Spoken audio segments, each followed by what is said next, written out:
Welcome back to episode 3. This is Bruce with AutoFlex. Today we're working on the brake calipers. I don't think I showed you guys a clip on what we got going on, but let me show you what we got going on.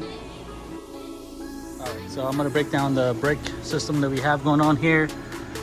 We went and did the CRV hubs with the extended studs. And what we did was, this is a 2016 Nissan Rogue with a third row seat, and this is the biggest rotor that the Nissan offers in the Rogue family, so you want to get the third row Nissan Rogue.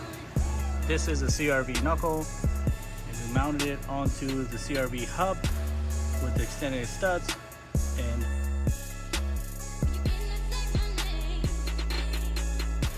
this would be the rotor that you guys want to use. And what I did was I went ahead and machined out the center bore line of the hub, and we trimmed it down to fit all the way flush down inside the bearing.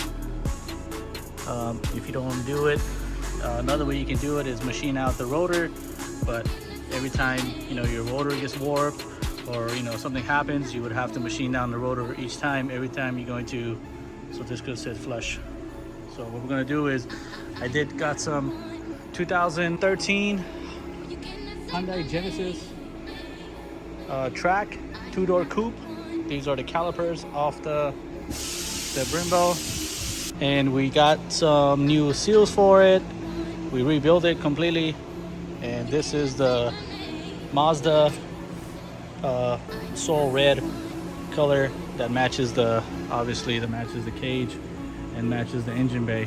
So this, and I do have, these are 2002 2006 Acura RSX rear calipers, and we swapped out the e-brakes, so this e-brake would work. And obviously, but these are painted the soul red as the cage and the rotor.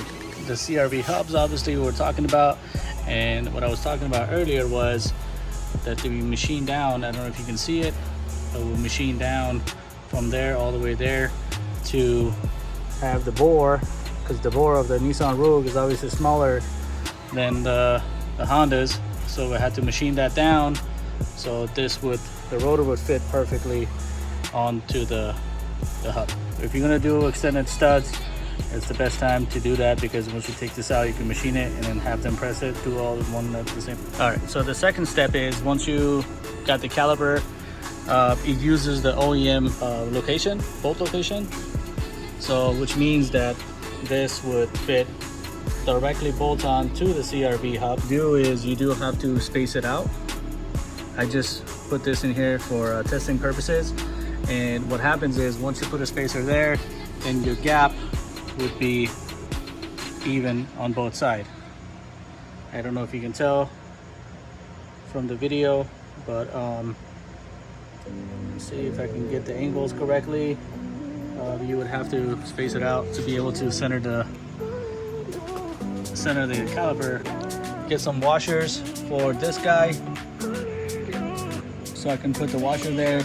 These are the OEM 17 millimeter bolts. So everything is pretty much straight bolt on. Just need to space out the caliper.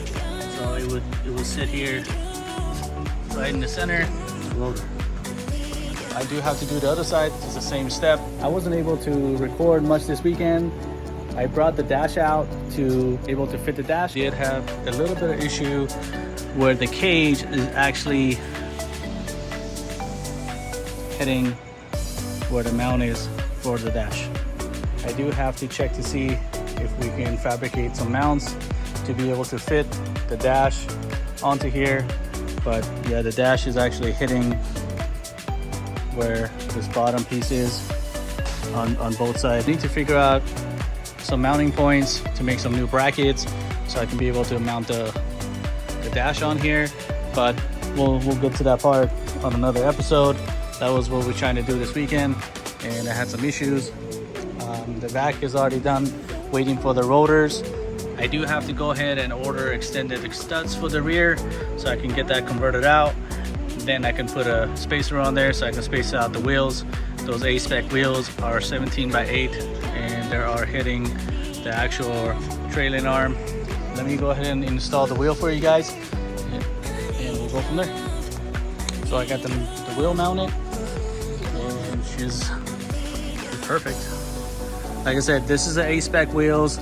If you have this gap here, this would tell you that this is 17 by 8. If it's a 17 by 7, there'd just be a little hole. There wouldn't be this indentation in the wheel. So that's one giveaway of you can tell that this is the A-spec wheels. And give you guys a rotation. There you go. Looks pretty good. I'm gonna go ahead and call it a night. It has been really hot, humid. So I'm gonna go ahead and close up. Thank you for tuning in on another episode of AutoFlex. This is episode 3. Make sure you guys go and like, subscribe, and comment. I would really, that would mean a lot to me. And you guys have a good night. Thank you. Cheers.